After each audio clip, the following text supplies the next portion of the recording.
Welcome dear students, myself Zainab Bohri. Let us study chemistry for class 8. Chapter 8, Water. This is the part 2, Physical Properties of Water and Water a Universal Solvent.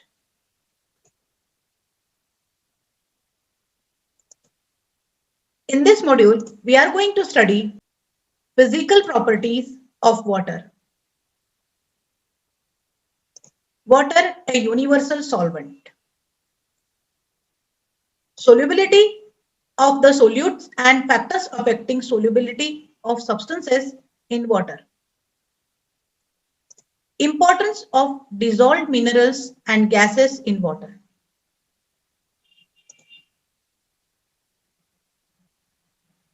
Let us begin with the physical properties of water. So dear friends, pure water is generally colorless, odorless, tasteless and transparent. The water is a drink which has taste because it contains dissolved substances. Boiling point of water.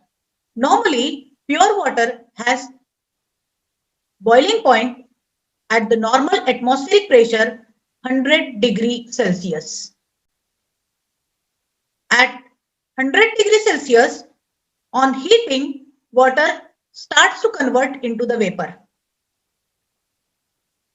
Boiling point may vary depending on its purity and the pressure on water. The boiling point of water increases with an increase in pressure and it decreases with a decrease in pressure.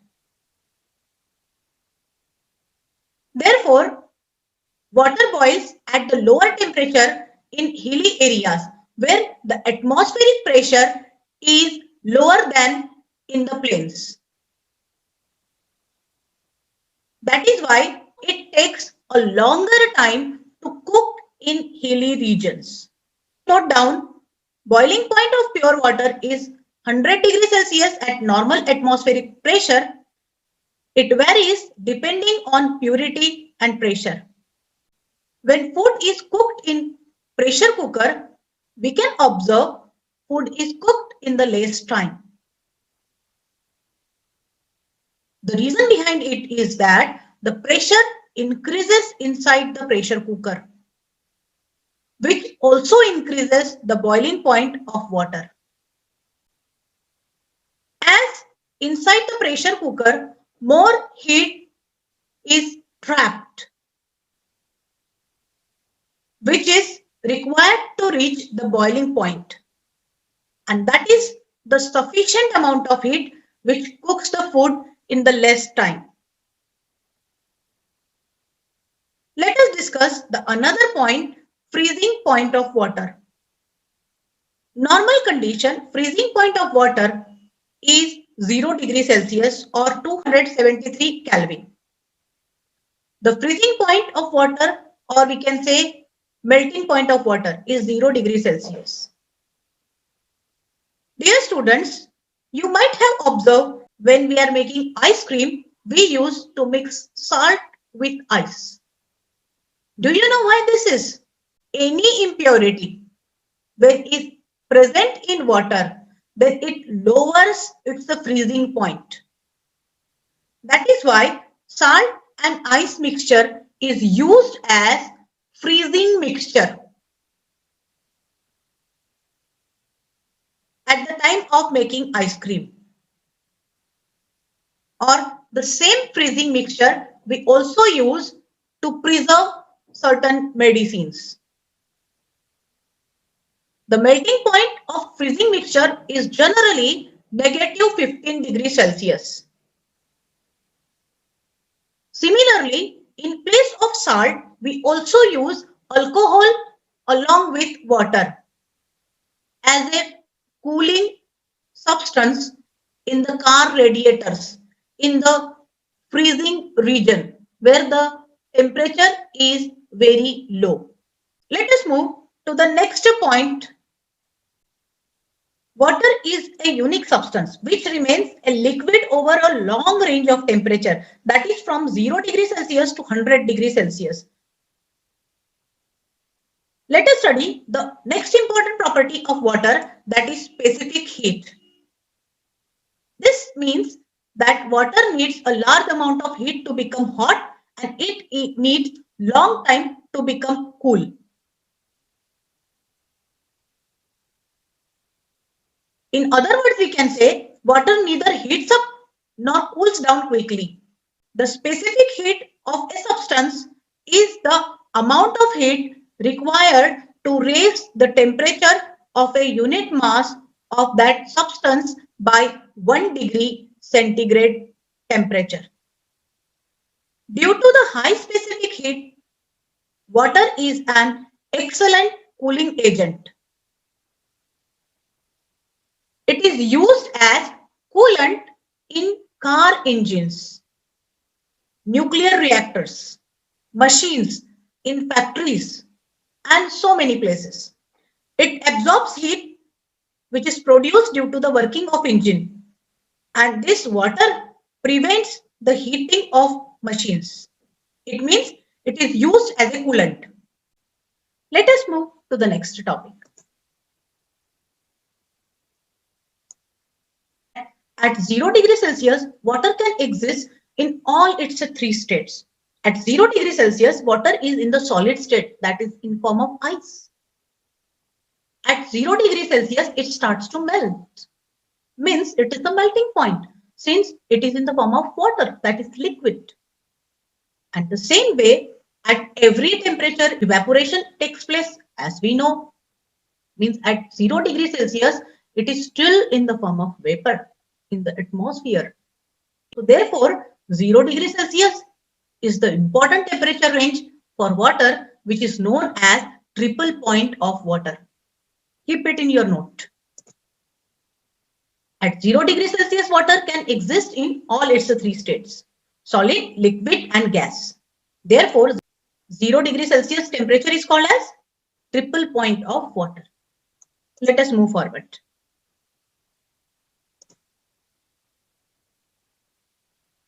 When the solid is placed in the liquid, it starts to sink since it has more density. Now, let us observe this video. What happens?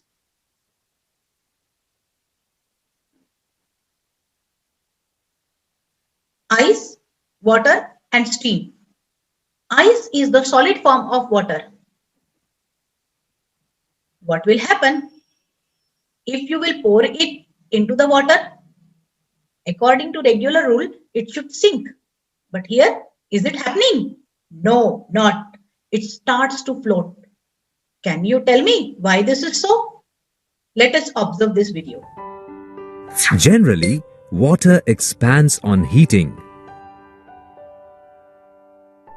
and contracts on cooling. However, water shows an exceptional behavior between 0 to 4 degrees Celsius. When water is heated from 0 degree to 4 degrees Celsius, instead of expanding, it contracts. However, when the temperature rises above 4 degrees Celsius, water starts expanding simultaneously. Let's look at the animation again. Compare it with the graph that you can see here on the screen. As the temperature rises from 0 degree to 4 degrees Celsius, the volume keeps on decreasing. But once its temperature reaches and moves beyond the 4 degrees mark, its volume keeps on increasing. At 4 degrees Celsius, the volume of water is at its minimum. As density is inversely proportional to volume, water has the maximum density at this temperature. Because water expands instead of contracting when it is cooled from 4 degrees to 0 degrees Celsius, it is called the anomalous expansion of water. Have you ever wondered how aquatic life survives in water? Let's see how it actually happens. During winter, the upper layer of water body becomes cool. As it cools down, it becomes denser and heavier. So it sinks down to the bottom of the pond. And the warm water moves up to the surface. Now this warmer layer cools down due to the cool temperature of surrounding. This continues up to all water becomes 4 degrees Celsius.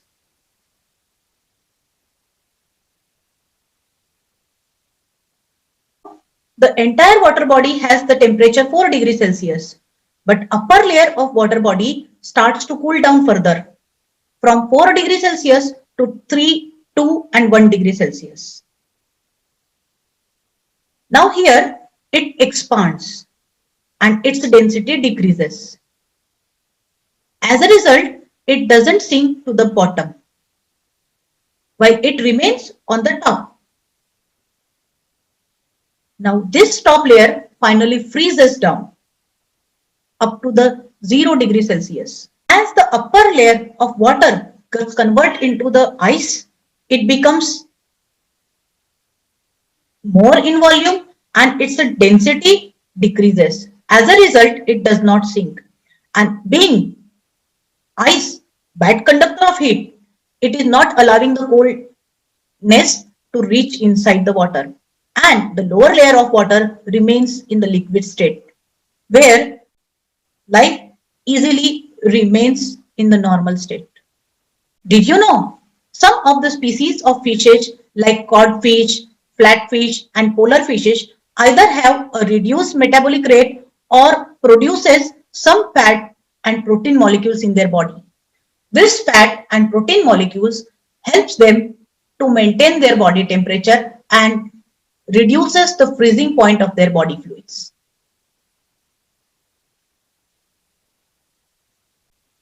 Let us revise once again the overall concept of anomalous expansion of water. The unusual expansion of water when it is cooled from 4 degrees Celsius to 0 degrees Celsius called as anomalous expansion of water. At this, temperature rises from 0 degree to 4 degrees Celsius, its volume decreases and density increases. At 4 degrees Celsius, when the temperature reaches, its volume is minimum and density is maximum. Above the 4 degrees Celsius, when the temperature goes, its volume starts to increase and density decreases. So this unusual behavior is known as anomalous expansion of water.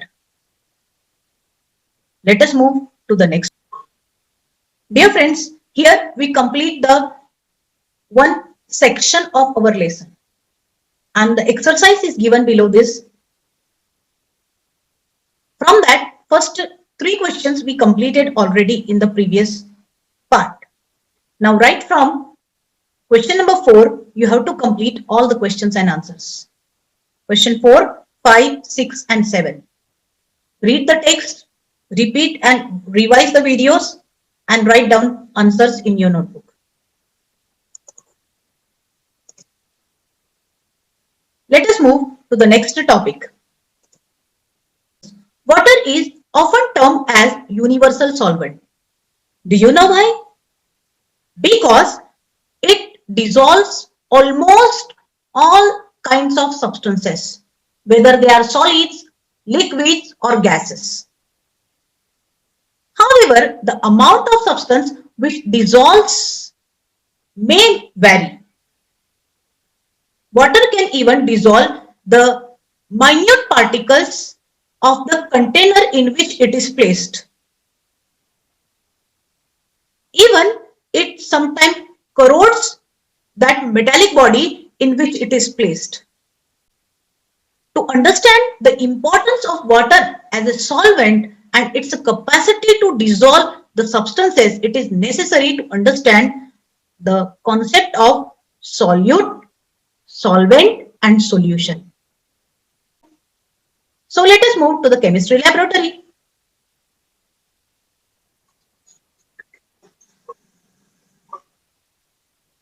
Substances can be grouped according to their solubility.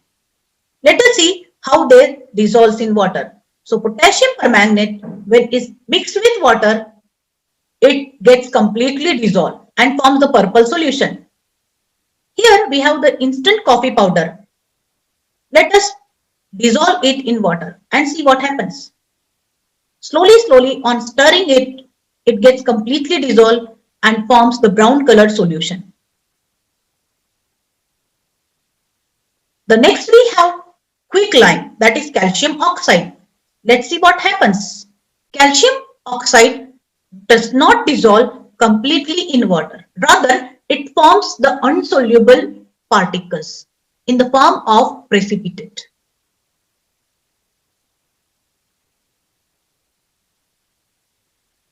Next is orange juice. Slowly, orange juice completely get dissolved into the water.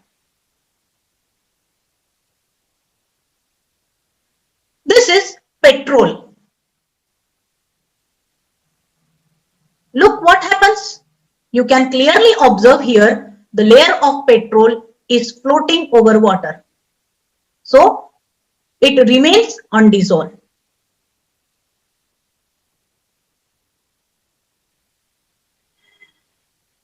Next is milk. You can see here milk is completely getting dissolved into the water. So here we have divided these substances in the two groups, soluble substances and insoluble substances. Now remember here when the substances are completely getting dissolved in water, they forms solution, and these solutions are called as aqueous solution. So you can note down here the definition of aqueous solution. The solution made in water is known as aqueous solution. Beside water, some other solvents are also there, like alcohol, carbon tetrachloride, etc. Now, when we dissolve orange juice or milk in water, they got completely dissolved in water. But petrol does not dissolve. So the substances which are in liquid state and gets dissolved in water completely are called as miscible liquids. The liquid substances when completely get dissolved in water are called as miscible liquids, while that of which are not dissolving in water to form aqueous solution, they remain separated, are called as immiscible substances. So we can write down here definition as the liquids which do not dissolve in water are called as immiscible liquids. For example, petrol, diesel, kerosene, oil, etc. Dear friends, along with solids and liquids, some gases also get dissolved in water. For example, oxygen, carbon dioxide, ammonia, etc. From this experiment, we can note down the three important basic concepts. The substances which dissolve in a solvent that are called as solutes. They are in the very less quantity in the solution, while in which substance they are getting dissolved means the medium which dissolves the solute is called as solvent. Note down, it is larger in quantity. So here potassium permanganate is the solute and water is solvent. which forms the solution. Solute and solvent together mix to form solution. Did you know fishes take in water through their mouth and then pushes it through their gills?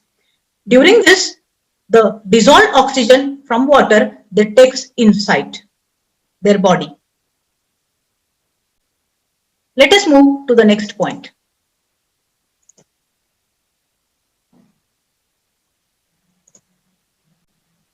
Here, next topic is factors affecting the solubility of the substances in water.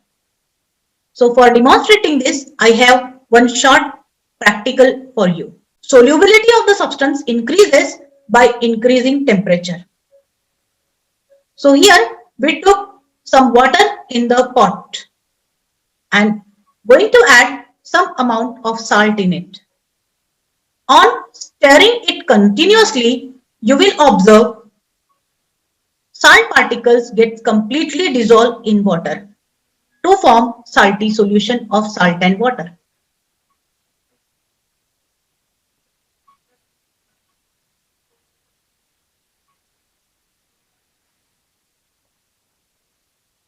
So here, observe carefully. Now there are no salt particles remain in this. Between the free space of water, salt particles occupies the space.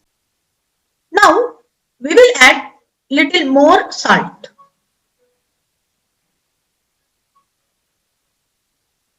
And mix it well.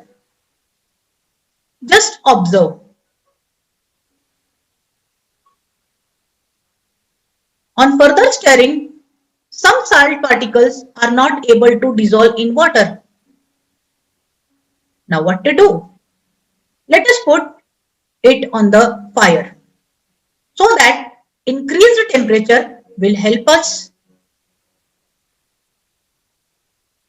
So here the vessel we kept on burning flame. What will happen? The water molecules will start to expand due to the increasing temperature and salt will get space between it to get mixed with, and slowly you will observe all the salt particles are disappearing here. Now you can see no salt particles are remaining over here. Salt got completely dissolved into water. So what do you understand from this? Right. So solubility of solid solute generally increases with an increase in temperature. Always remember, solubility of gas decreases with an increase in temperature. Let us move to the next point. Here, there is one simple demonstration to recapitulate the concept. Take 2 beakers filled with water. Add salt to the first beaker and sand to the second beaker. Stir well and wait for a few minutes. What do you observe? In the first beaker, you'll see that the salt has completely dissolved in water. Let's look at the salt solution. Notice that water and salt particles have intermingled so well that properties of a solution like density, refractive index, viscosity, all are same throughout the liquid. Such a mixture of 2 or more components is called a homogeneous solution. The components in a solution are called solute and solvent. In this solution, there are 2 components, water and salt. The component that is lesser in quantity in a solution is called the solute, and the component that is more in quantity in a solution is called the solvent. Here, salt is the solute and water is the solvent. Maximum amount of solute that can be dissolved in a solvent is called solubility. Solubility depends on the nature of solute and solvent and temperature. Let us do an experiment to understand that solubility depends on the nature of solute and solvent. One beaker and naphthalene to the other. Shake gently. You will see that copper sulfate dissolves completely in water, whereas now let us see how temperature affects solubility. Take some water in each of the 3 beakers. Prepare saturated solutions of sodium chloride, sodium nitrate and ferrous sulfate. You can see some undissolved salt in each beaker. This shows that for various solutes, the solubility increases, decreases, or remains the same depending on the increase in temperature.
Here, we reach to the last topic of our lesson, that is importance of air dissolved in water. Natural water contains dissolved gases like oxygen, nitrogen, carbon dioxide, etc. Oxygen dissolved in water is the main source which is responsible for the survival of the marine life. And the carbon dioxide which is dissolved in water is used by plants, aquatic plants, for the process of photosynthesis. Recapitulating this learned concept, let us observe this video. If you drink water which has been boiled and filtered, then it tastes quite different from the normal drinking water. This is because boiled water lacks the dissolved gases and minerals which give a sweet taste to the normal water. The gases dissolved in the water are very important to us in many ways. All aquatic life uses oxygen dissolved in the water for respiration. The aquatic plants utilize the carbon dioxide dissolved in the water to prepare their food during photosynthesis. The dissolved carbon dioxide gas has another important use. It forms carbonic acid which reacts with limestone to form calcium bicarbonate. Many marine creatures build their shells by extracting calcium carbonate from this calcium bicarbonate. When it rains, the nitrogen gas from the atmosphere gets dissolved in the rainwater. It serves as an important nutrient for plants.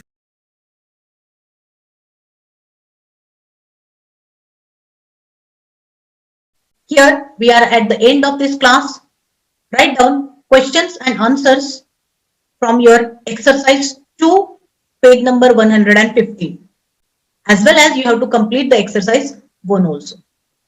We will meet with the new topic in the next series. Till then, complete your work, stay safe, stay blessed.